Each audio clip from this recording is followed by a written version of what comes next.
Hi, and welcome to Decoding AQ, helping you to learn the tools, mindsets, and actions to thrive in an ever-changing world. Hi, and welcome to another episode of Decoding AQ.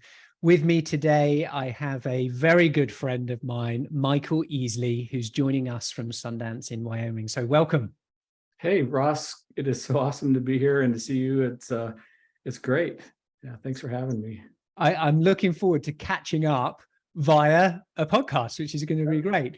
So Mike is an author. In fact, I think 2 books under his belt now. He's an executive coach. He was a former CEO and, as I've learned, soon to be therapist. In fact, it was almost 22 years as a CEO at the same company at Powder River Energy Corp, at PRECorp. Prior to that, Mike worked at various other electrical cooperatives in the US. But I think we first met through, I think it was Peter Diamandis, several years ago at A360, and we went to Singularity University, the exec program together. I think it was 2017. And your most recent book that I think we'll cover a little bit about today is called The No O's of Leadership. And it's introducing this model of leadership built around empathy, self-awareness, and really to inspire us, the readers, leaders, to begin that journey towards being a leader worth following. So whilst we've spent time together, we've hung out, full disclosure, we've worked together. You know, Mike brought me in to facilitate with some of your leadership team in Wyoming. And I had the pleasure just to hang out for a few days, visiting Devil's Tower, Mount Rushmore, and many other cool places. So Crazy course. Yeah, indeed. He's a humble, very humble and charismatic leader. And I'm proud, Mike, just to call you my friend. So my first question is, you've gone through some big transitions in your life, and recently this big chapter of being PRECorp CEO for over 2 decades. What is life starting to merge like post PRECorp? Well, it's good. I can say that. First of all, it's really interesting because and I think all of us in leadership positions, we feel this weight of responsibility. I mean, a lot of people will look at leaders or CEOs and think, wow, they got it made, right? Everything's great. But especially like in the co-op industry, where the primary work that people do is very dangerous.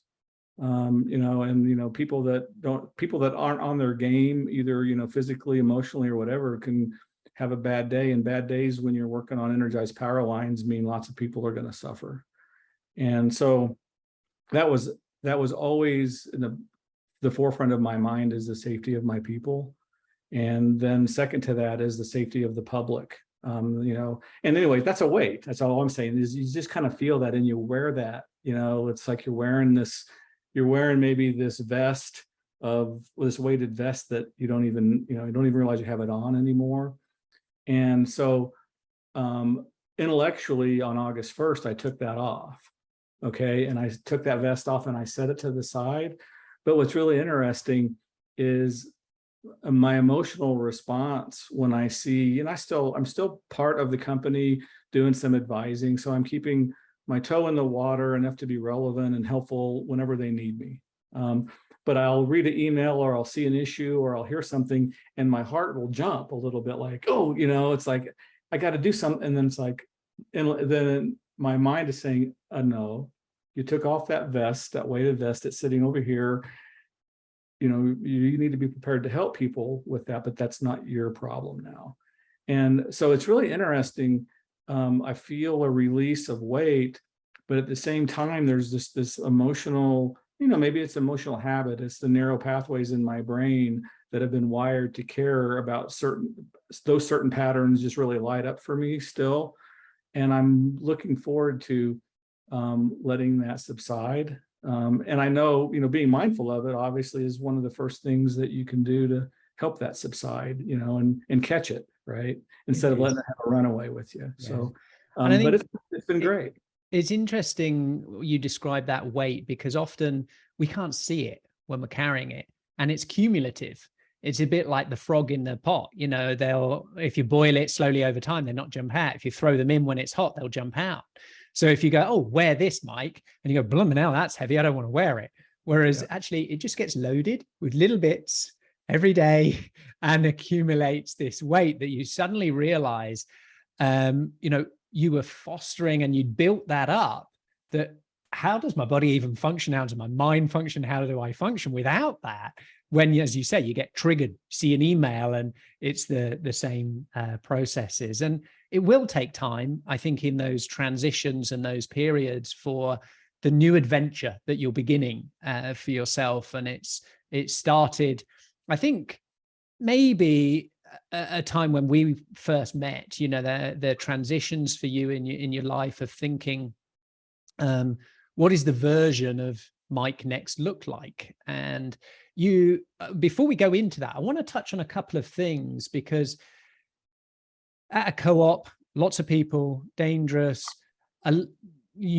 people might think, it's all about mitigating risk, it's safety, there's no innovation, not driving things to change. Yet you were very innovative. You were driving lots of shift, driving lots of change, prolific in trying to get an XPRIZE going. Just tell me about some of the highlights of where you were shifting innovation in that industry that is perhaps built around a lot of, protocols and safety, and how were you disrupting some of those things? Yeah, well, I guess one of the earliest things that I'm really proud of, this goes way back in my career, is when I worked at a co-op in Alaska. And we were trying to build new power line. And one of the environmental things that we discovered was the amount of eagle kills that we were actually seeing on our power lines. And this was before wind power was even a thing. And the idea of avian deaths related to infrastructure, nobody was even worrying about it. And so this kind of came up. And so we decided to do construction on our power line. So when the eagles spread their wings, they wouldn't go face to face and create a problem. Well, so a bird does that. You have a power outage, you have a burned power line, you can start a fire because, all that. And so all this stuff that happens, really, besides saving eagles, you can, improve your customer service, improve the safety for your people. That was an innovation way back when. I didn't really know it. It just seemed like the right thing to do. This is just crazy. Why are we doing it? So kind of packed that away, came here to Wyoming. We had the similar issue, although the regulatory environment was much more robust. But the co-op and the culture had not evolved to really being proactive on that. And so we implemented a program here. 22 years later, our program was recognized by the wildlife regulators that we have here in Wyoming and also in the U.S.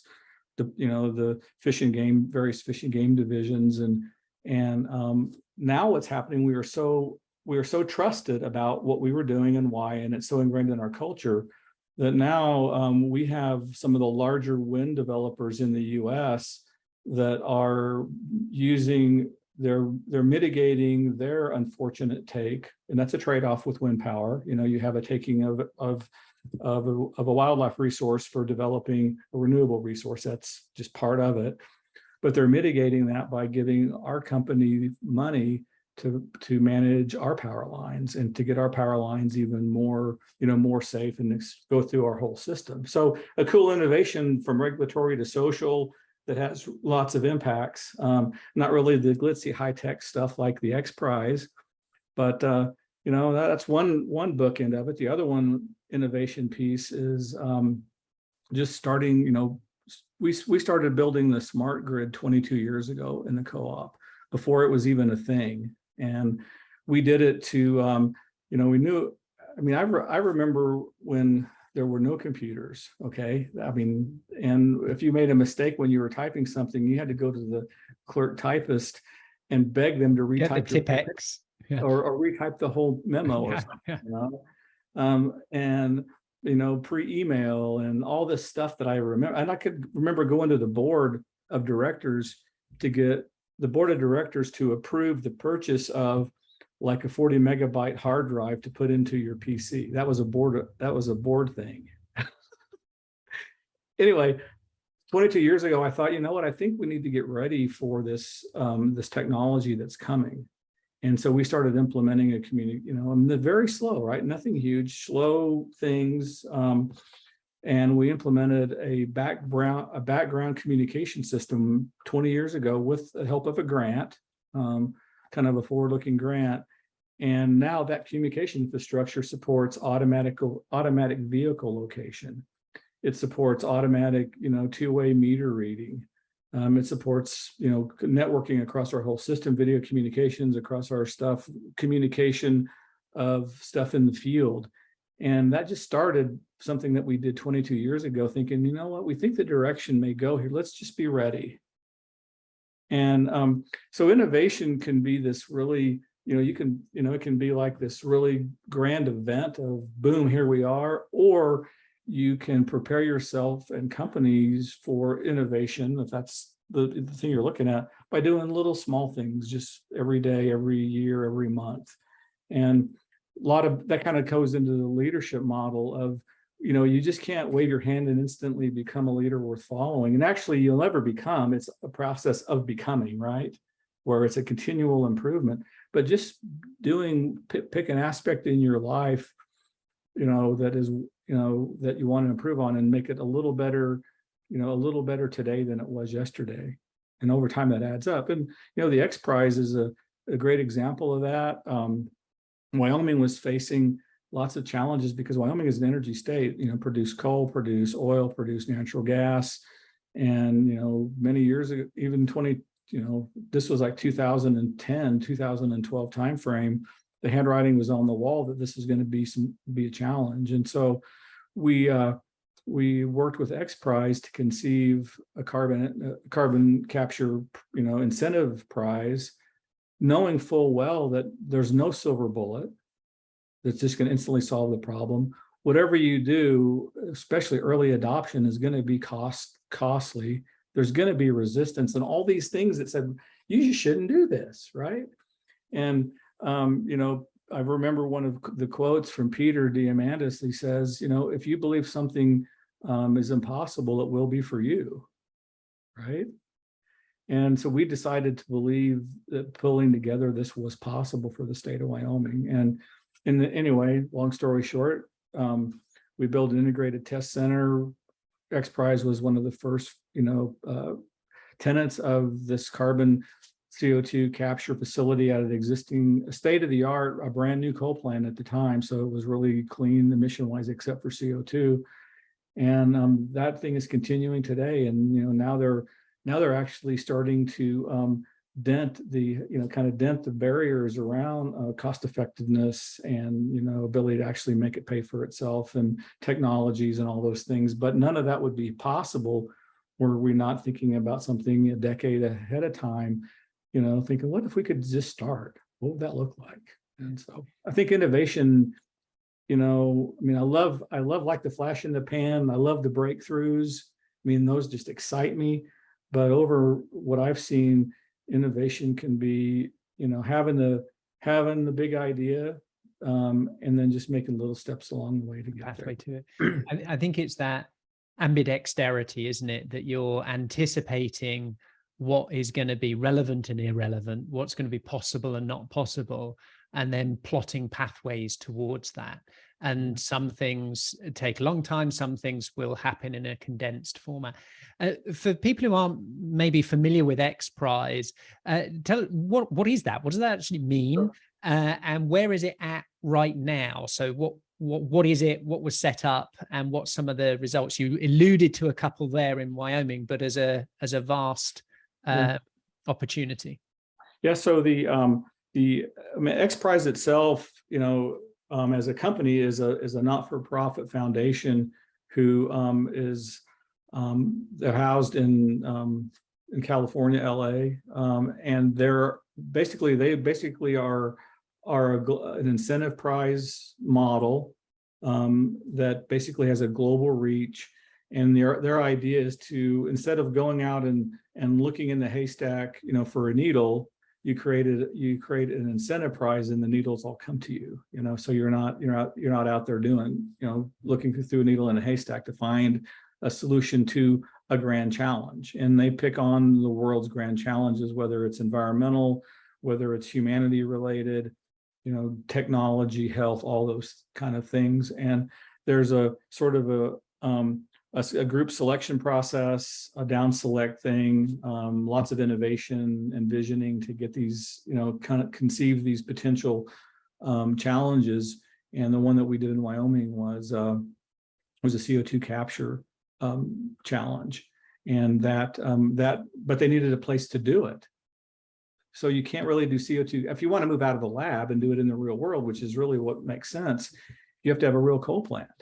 And people that operate power plants don't like other things other than power plant things on their power plants, because it really can challenge their operations and their reliability and all their stuff. And so it was an interesting process to convince and it was a co-op power plant, to convince the owners of that, which Powder River is part owner in that facility, to convince them to take this chance, and then convince people to come in and give it a shot.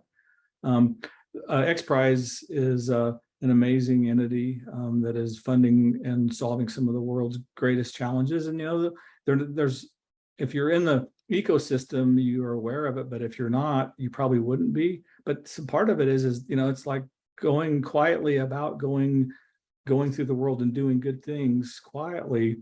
I think there's sense to that, because it doesn't have to be a big thing all the time, right? Yeah. But when you pay attention, you can see how big the thing is. Yeah, it's interesting, isn't it? Where whose responsibility is it to solve these problems? Is that, that's government, or that's big industry, or can individuals come together to see what the challenges are, raise an investment, incentive, and then allow the world who care about that to figure out a way of solving it? What an interesting model to think about, to empower others, to lead ourselves to the type of vision of a future that we want and that we want to create. So, Anusha Ansari, the CEO there, she's got her own incredible story of what right. You talk about the Ansari XPRIZE a little over 20 years ago. Yeah. Peter Diamandis put together the Ansari XPRIZE. She was the major benefactor, funder of that.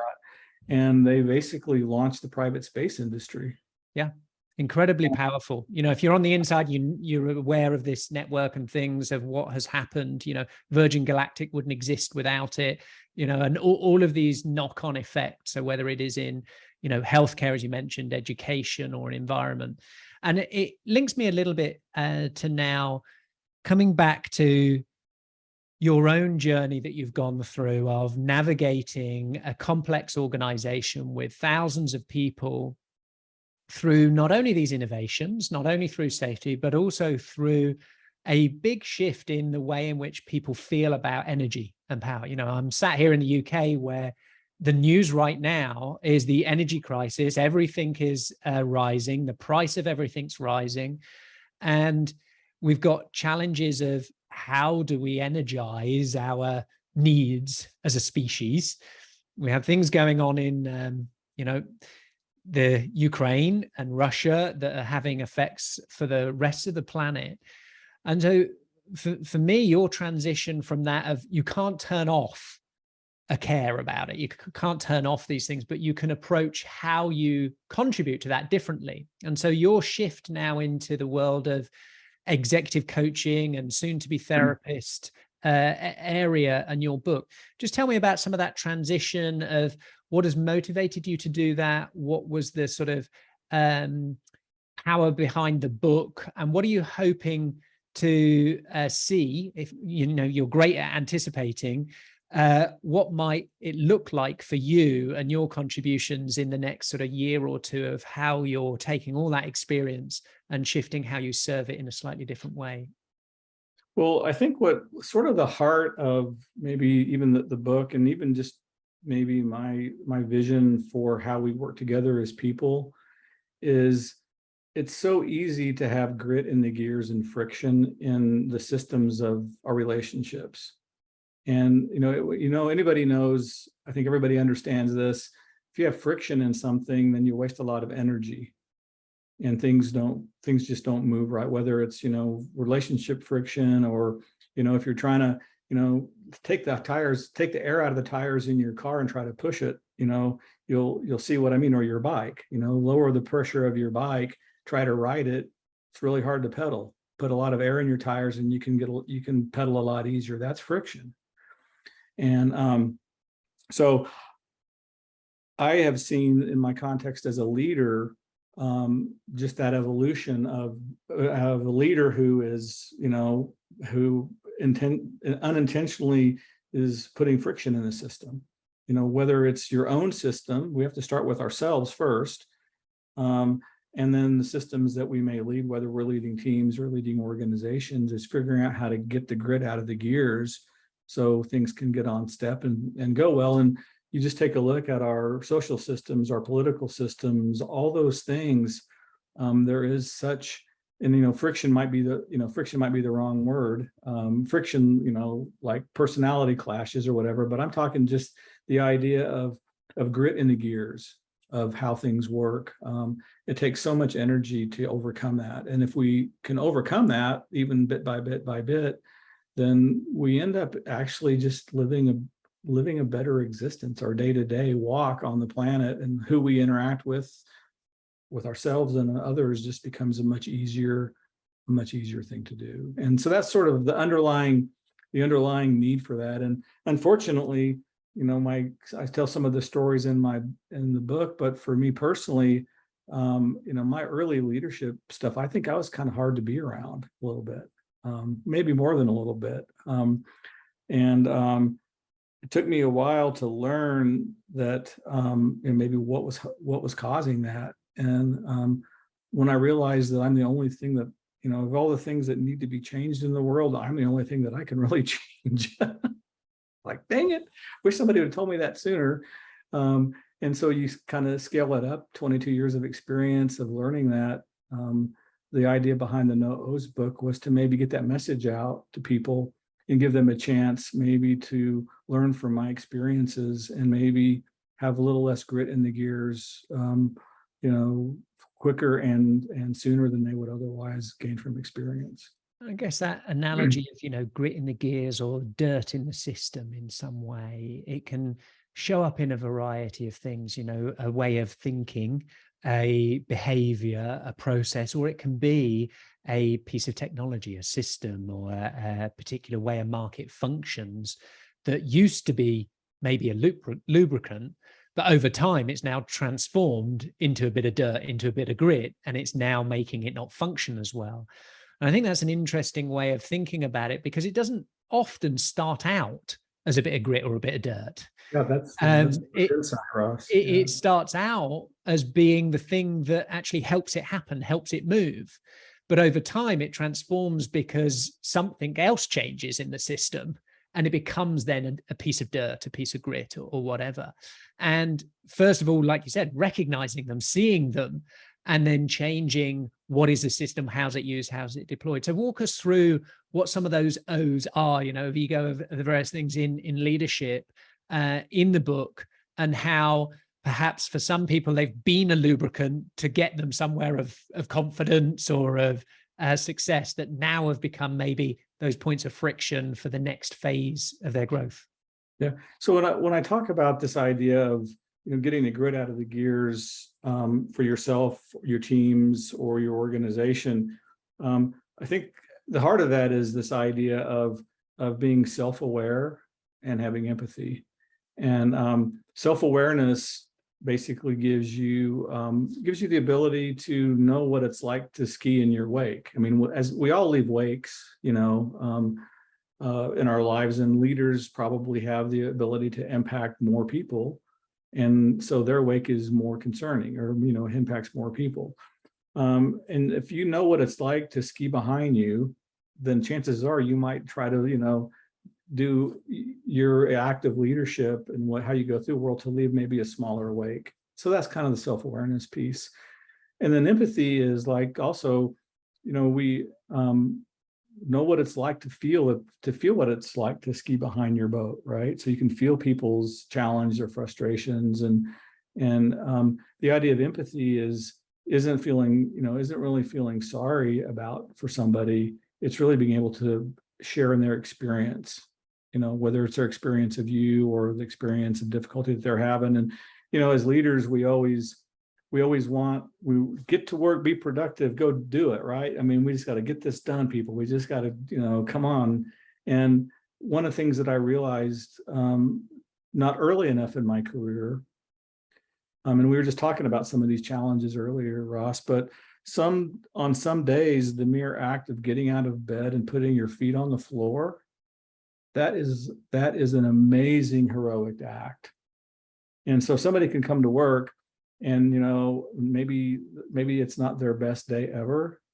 And all you see is what happened when they walk in the door. If you don't have empathy for that person and really know a little bit about what's going on, you may not realize that them showing up and actually opening the door to come into the office or clicking on the computer to, beyond whatever software they're using to interact remotely, that may be an act of heroism for that person beyond anything that you could comprehend for yourself or anybody that day. And giving people the space to have that as a leader is really that's really good empathy. And anyway, those two things are important. Now, when we talk about leadership and being a leader worth following, I mean, I've kind of become a student of leadership, trying to see what happens to it's just an experiment, right? This doesn't work, try something new. Well, watching and observing and seeing what happens in the world is also a way of learning, not besides your own experiences. And over the years, I've just seen leadership failures, whether they're other CEOs, managers, politicians, just take a look at the gambit of things. And there's usually three things that I think really blow up organizations and things. And one of, those three things, ego, libido, and dinero. And I call those the no O's of leadership. And when you look at leadership failures or people that can never really get on step to be a leader worth following, chances are there is an ego, libido, or dinero, or potentially the trifecta that really holds them back and creates, lots of grit in the gears and lots of pain and suffering for the people that experience their wake. And so the book is kind of built around that. We actually started training on that here with the company, doing leadership training about a decade ago. I just really became, it was through work with Ken Blanchard and his Ken Blanchard, probably one of the best leadership gurus of all time. Ken's still kicking. His thing is servant leadership, which is this idea of putting, instead of having the organization there to serve you as a leader, you're there to serve the organization. And through that experience with him, I began to realize, oh my gosh, how important is it to develop leaders that understand some of the basic tenets of, things that I'm talking about. And that, if leaders are there to serve their organizations and their people, chances are their organizations and their people will do better. Unless compared to the leader being there to serve themselves. And pick up the newspaper at any given day, and you can certainly find stories of leadership failures or clashes of interests that are built around either one or all three of those no O's of leadership. I think it boils down to how are we making decisions? How are we behaving, and what's driving that? And I think, empathy is one of these things that has been one side maybe misunderstood, or it's this mystical element of how can we tap into that. But I think there's some really just basic things where you mentioned about just the heroic act of getting out of bed for some people, because they're carrying that weighted vest in their own context. And so just having a curiosity of context, I think, is the starting point of that. And it doesn't need to be where I think a lot of our operational mind is of, I need to solve problems. So I think we mix up this thing of, oh, if I empathize and I understand, now I'm trying to solve it for you, as opposed to I'm just want to be curious about your context so that I can then understand maybe your behaviors, your decisions, put in systems, put in support, maybe change how I am thinking about my wake, because I might be affecting some of that context of those things. So I think that was one aspect that struck me as you were talking. And the other one was this visual that we've had for a long time, the pyramid where the CEO's at the top of the pyramid, and everyone's sort of behind, below. And then Ken Blanchard and these other people that, service. So we're at service of the others, and we flip it around the other way, and we're at the bottom of that, serving the others. And we go, well, yeah, that makes sense. But wow, isn't it weighty? Because we're trying to carry, all of this and trying to serve all of those things. And so all of these mental models and these ways of thinking around what is the grit in the system, where does ego help, where does it hinder, where does De Niro help, where does it hinder, where do each of these things has to relate to context, and often misused and misplaced is where we get this friction and a barrier to the next level, let's call it, the next level of transcendence or wherever we might be. So you're starting to now use this framework and train people, coach people, starting with some of those initial foundations, and then going into these 3 O's. Tell me about some of the impacts that's having, not just for you, but in others, of being self-aware, of thinking about their wake and empathy, and then getting to understand those 3 O's. What's some of the results? Tell me about some of that, Mike. Yeah, so they're really, it's been great for Powder River Energy and our leadership team. Things are going quite well. It's like we had kind of start there because that's where it started, and then we'll scale it up. But we had a rate increase, which is really not good to have, right? You have issues with reliability because of weather and storms. We had COVID-19 and all the impacts of that. And we did an employee opinion survey and a member survey, during all that, when all that stuff was going on, and our numbers were really high. Good. Like our people were, this all is kind of painful, but our people were doing well, and they felt secure, and they felt, appreciated. Our members and customers felt, like we were paying attention to them. And it's like, what we were doing, we didn't really do that to see how a survey would work. We just did what we did, and then we measured like we always do. And it's like, oh my gosh, something's going right here. This is amazing.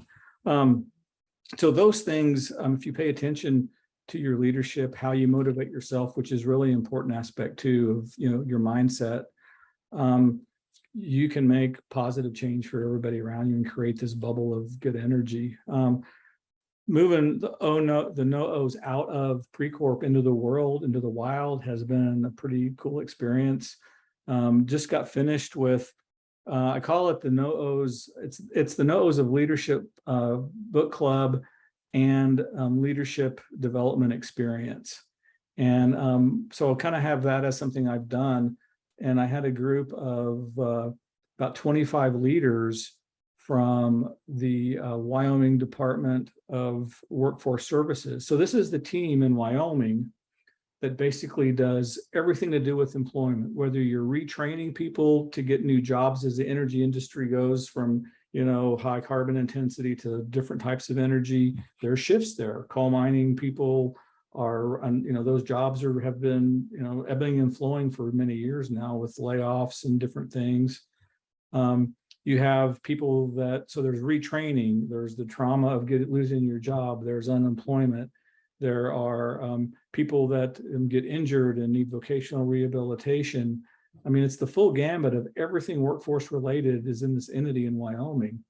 And I got to spend 7 weeks with the group of leaders, talking to them about the no's of leadership, how to change your own mindset for motivation to move from this imposed motivation, which is, it can get you moving, but it sure is painful. to a motivational outlook where this is coming from me, and sometimes things are natural that just, hey, I just love to do that. But sometimes you have to spend a little mental energy and do a mind shift to get away from imposed motivation. So speaking with them about motivational outlook, and then really taking a deep dive into helping them understand who they are as leaders and why they're leading and who impacted them, and doing this process individually as a group then creates cohesiveness and understanding within the leadership team, and support networks start to form and people begin to really feel even that much closer. And we did this in the context of 7-week period for the group of people. The leverage of the impact of that group of people to everybody in Wyoming who is looking for a job, trying to find a new job, can't find a job, has been hurt and needs, some kind of vocational rehabilitation, to be able to take the leaders in those groups and maybe give them, an inspiration and show them how they could, make a little bit of improvement every day in what they're doing, and make, reduce the grit in the gears. That's pretty cool. That's awesome, isn't it? It's awesome because when you work at that level, you have the ripple effect, right? Because if you can transform the self of somebody who has influence, who has a responsibility and an opportunity to share their wisdom with others, that's how we can all rise, right? And I think what's interesting there of, talking about shifting from extrinsic to intrinsic motivation, of how we tapping into that inner flow, is a journey which changes, which shifts depending on where we're at in life. We're not just the entity that turns up to work with a role with a bit of leadership. We'll be many other things, in life, from mothers and fathers to uncles and brothers to sons and daughters, to all of these family relationship elements, to even our own transition within society and the communities of how we contribute. I know, for example, I had the pleasure of hanging out with you while you were going and playing your guitar in various different places. So we all have these different aspects of our lives that make up this rich tapestry. And therefore, when we're in this leadership aspect, I'm interested in terms of the evolution of leadership as well. And in your view of studying this area from traditional forms of leadership being one of about a position, about a role, and now sort of this and this archetypal thought of they're where the answers are, they're who provide the vision, all of these things, to maybe where that's more open sourced, maybe more aggregated, maybe more curated, levels of vulnerability. When the world's so uncertain, how can we function in a similar way we did before? So what's your view of, maybe as we come to the closing side of the podcast, around where do you see leadership going? And what are the skills we need to start to cultivate alongside these ways of thinking, these frameworks of the no-os, of empathy and things? What's leadership got in store? What are you anticipating next? And what are the best organizations starting to think about in order to be ready for what's coming? That's a great question. I think of it kind of makes me think of a metaphor on leadership, and kind of, I can sort of like, tell you my little quick story and then kind of paint a bigger picture with it. But as leaders, we have to be prepared to just let our people do their thing, right? Because if we think that we tend to want to control things sometimes and force this or get this to happen. And, for me, the harder I tried to force it and to try to just make control every piece of what's going on, the worse the outcomes. And once I learned to let go and trust my people, things really started to happen. And that was absolutely terrifying for me. Absolutely terrifying. Two things. I realized for myself, I had this concept of myself as a leader. Here I am at work, okay? And so it's Mike, the CEO. And then I would not be at the CEO anymore, and I would be Mike, the father, Mike, the husband, whatever it might be outside. And those things, there were two different things. And one of the things that, and maybe this could have just been my own personal problem, I don't know. But as leaders, we have to remember that we're just one person. We are that person everywhere, whether it's at work or at home. And we think that I'm going to be this way here at work, I'm going to be this way at home. You might think so, but that's not really it. Because what's happening at home is impacting work. What's happening in work is impacting home. And if you don't see yourself as fully integrated, then you're missing out on your ability to really bring all your skills, all your strengths as a person to bear on wherever you're at. I think so. Being able to be fully integrated as a leader is important, and being all the strengths from all parts of your life to use those in whatever it is that you're doing. That's important. I think that plays well in the future, no matter where it goes. But kind of an interesting metaphor, what we really need leaders is, talk about this idea of a conductor and an orchestra. Okay. So just imagine you're at I guess a symphony, let's say, and I've never been at a symphony professionally, real professional symphony, kind of like local ones or whatever. But I'm sure picture the grand symphony of the coolest place ever, and the music is going, and all of a sudden the conductor puts down his baton and goes and grabs the violin from somebody and starts to show them how to play. Well, that doesn't work, right? The whole orchestra would crash without that conductor standing there helping them keep tempo, feeling the energy, seeing where's going on, and calling in for a little more bass and a little less string or whatever it might be from that area. But as soon as he puts the baton down and gets off the podium to go start playing everybody's instrument, the whole thing crashes. And so as leaders, I think to the extent we're leading teams and organizations, and even if it's not work related, we're still leading our families, we're leading in our communities, we're leading in our volunteer groups. Our job as leaders is to not do everybody's job for them, but to help them do their job. And I think that's probably timeless, no matter where we go with virtual work, how that manifests, and that's going to ebb and flow too.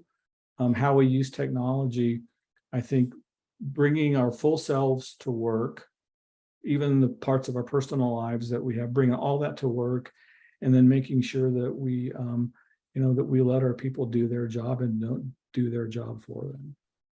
I like that analogy, and I love symphony orchestras. I live very close to. I grew up in Bournemouth, and we have one of the world-renowned Bournemouth Symphony Orchestra, and it's incredible to experience, just that energy, that flow, and that structure. And it made me think of a couple of things, of this balance between somebody with the baton, somebody having the court sense of everything, but equally getting out the way, as you said, of the others doing their thing.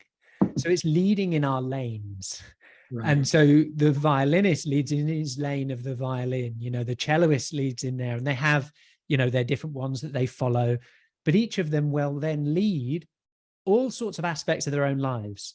They'll lead when they're breathing, when they're not breathing, when they're playing, when they're not playing. So this approach of the rhythm of the complexity that we are as human beings, that then when we multiply that, when we come together to work to a same mission in teams and organizations, is to allow that breath, that flow for each individual, but as an overall, it needs to have that harmony, as it were. And I think that's where the leadership opportunity is to build that environment where harmony can happen, where there can be creativity, the balance between, a jazz ensemble that is just seeing what's going to the left of them, to the right of them, hearing and allowing the flow, to actually following a script.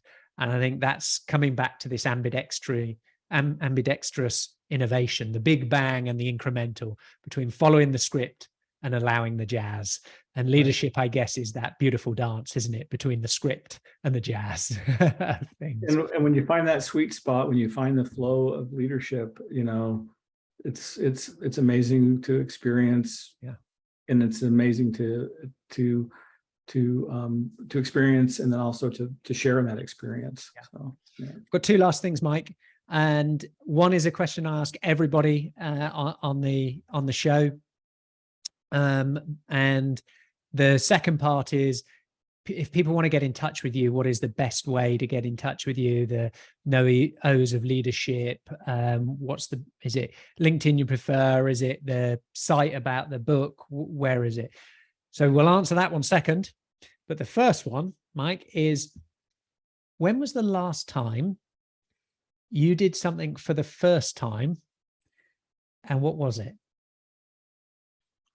The last time I did something for the first time. And what was it? I mean, it really goes to very kind of a personal note here. So here we go. Last time I did something for the first time. So June 19th, my partner's son was in a car wreck, had a spinal cord injury, and has been in the hospital for 2 months, and paralyzed from the waist down. And so sort of being on your realizing what it's like to be confined, not really confined, realizing what it's like to reinvent your mobility, and to see that, not just because I've seen people in wheelchairs, and I've seen people that have had, that are differently abled, but I've never had to help somebody, move from the bed to their wheelchair, from their wheelchair to where they're going to go to the bathroom. And that is an amazing, I mean, it sounds like that would be a horrible experience, but actually it's an amazing experience. And experiencing maybe a little bit of what it feels like maybe to be that much different than everybody else immediately, and to have a little bit of sense of that for people. Now, it's like I think that has helped me improve myself as a human a bit, just being able to experience with empathy what that might feel like. And I know that's top of mind right now. We just got here. We told you after 2 months, we just came home today.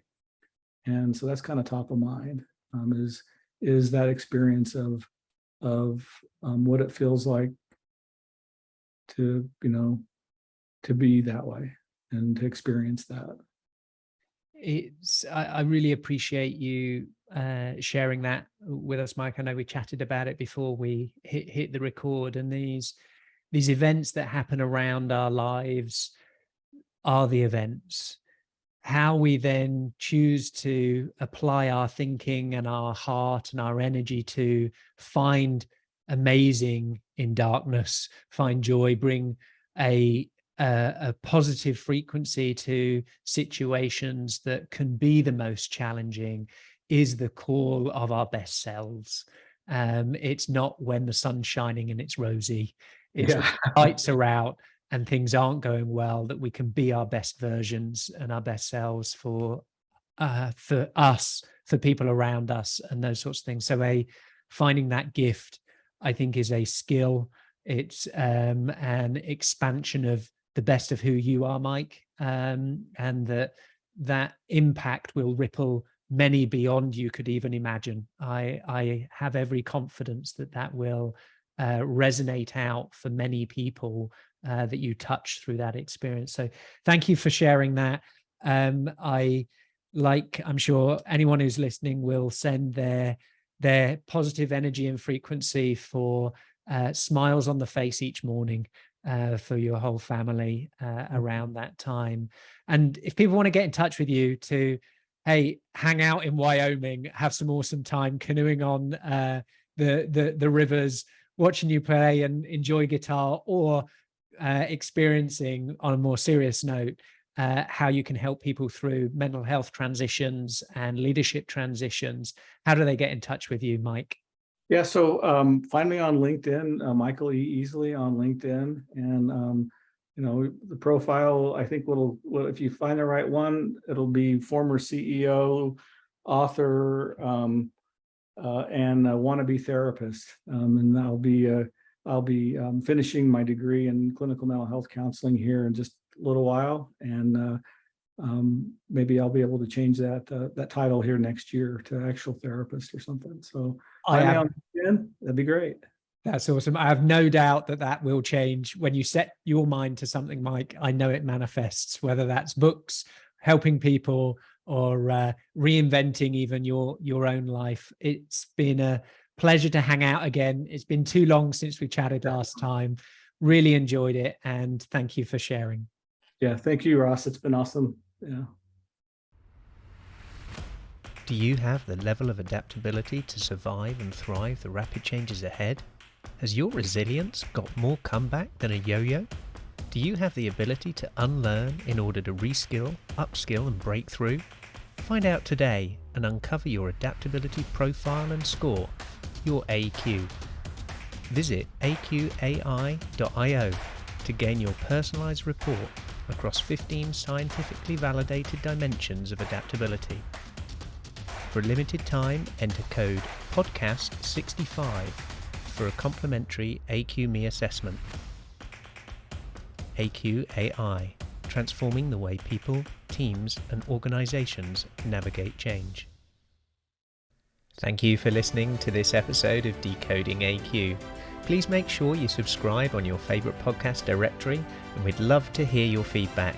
Please do leave a review and be sure to tune in next time for more insights from our amazing guests.